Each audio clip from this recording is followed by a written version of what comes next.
Hello, everybody. This is going to be a review of the Netflix show Punisher Season 1. I watched it about a year and a half ago, so it's good to review it after a little bit of time so that you can kind of not be as in the moment during the review process. Sort of a new format for a Spotify episode. I review things on my YouTube sometimes, but I wanted to put a lot of the different formats out there in their kind of showcase format so that I can see what is popular and what takes off. So, if you haven't seen The Punisher season 1 on Netflix, basically The Punisher is I wouldn't say a superhero and I wouldn't say a hero. He's a vigilante superhero. Like a think of like think like Batman but a murderer. Batman without his one rule basically is what the Punisher is.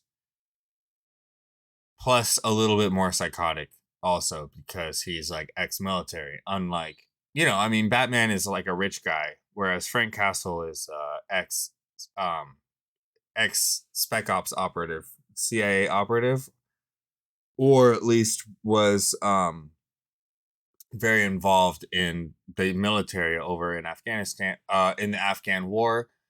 And so the whole premise of the Netflix show is that the Punisher, his name is Frank Castle.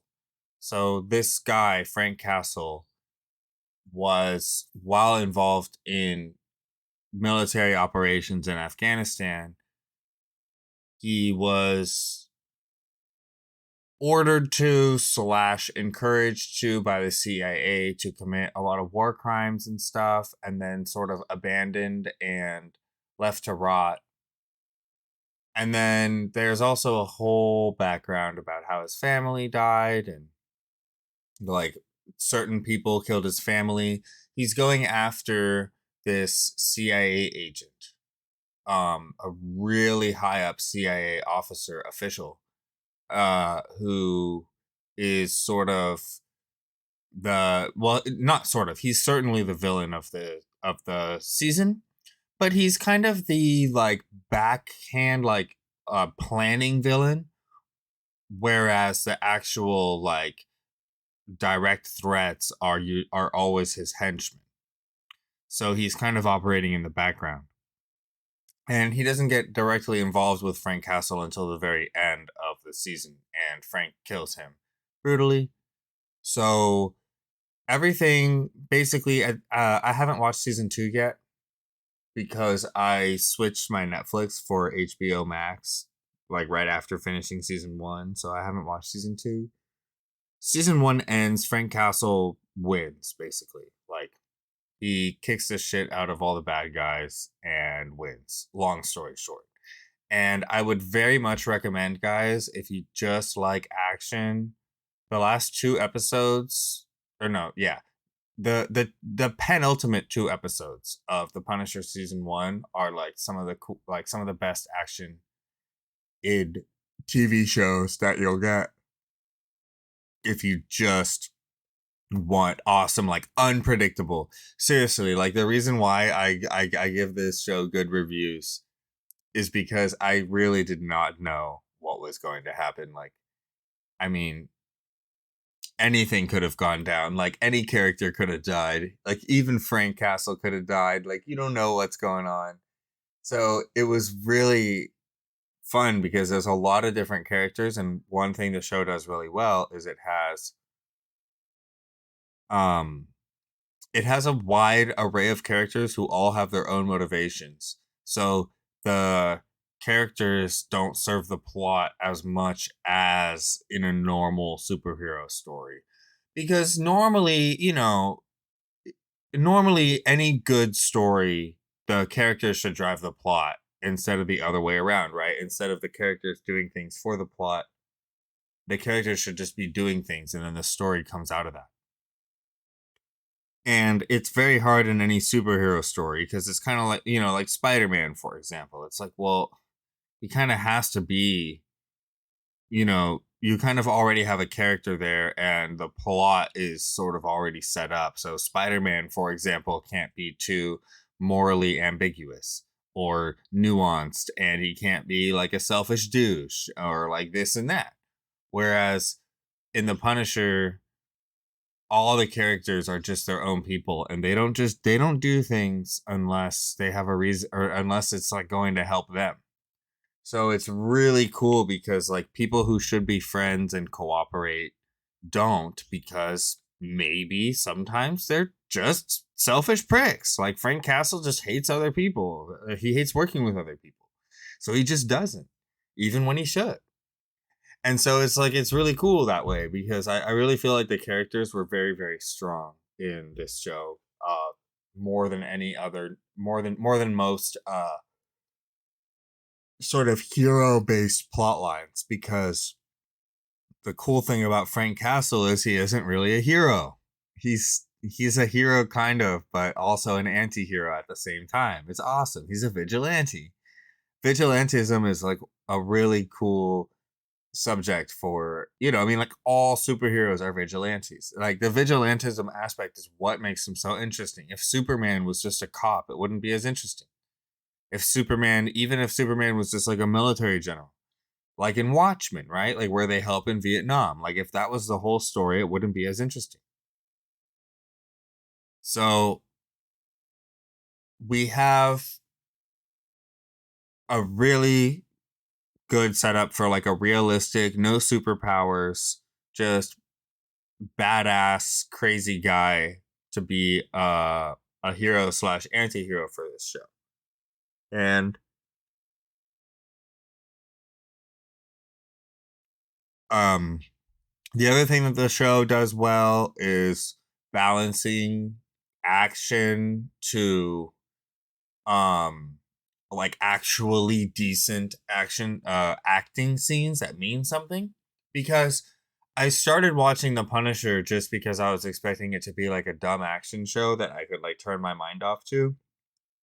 And it is in a lot of ways, but at the same time, if you want to get a little bit more like involved in the story, there are cool characters there. Like there's a family, there's strong male and female characters, there's law enforcement, cops. Like one of the key conflicts is between, it's like a three-way conflict between Frank the vigilante, another, Frank's rival, the actual like an actual criminal. So you have a criminal vigilante, an actual criminal, and then a cop. And this like three-way standoff, basically. Sometimes a literal standoff, but usually just a spoiler alert, but usually just, usually just like moral, like who, like how do you interact within that? Like they're friends sometimes, not friends other times, like letting each other go when they shouldn't, things like that. It's all, so that's why it made it so unpredictable, man. Because it's like, I don't know, like maybe this cop has been deciding whether or not to allow the vigilante, how much slack to allow this vigilante for the whole season. So you don't know, maybe they're just gonna, as soon as Frank does like takes one, like maybe once he crosses the line, the cops are just gonna totally screw him over. You have no idea. So it's really interesting. More interesting than I expected. And the acting is pretty good. I would just say it's like what I would say it's like the same as like Daredevil's quality of acting. So just like good. I would say I personally think The Last Kingdom has better acting, for example, if you want to look at another Netflix show. But then I think that The Punisher has better acting than man, I don't know. I try not to watch shows with bad acting, but it has decent acting.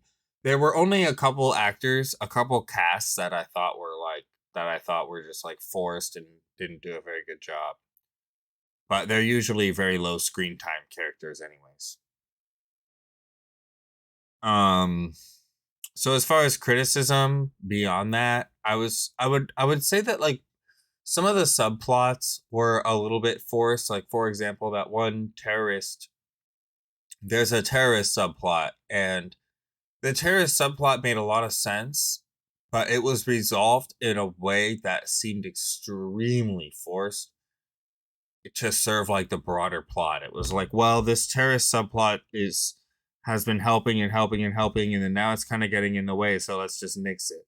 And that's kind of like how it seemed to go down, and so it seemed a little bit unnatural. Like I noticed that the characters seemed to be sort of acting a little bit weird. Not that much, just a little bit.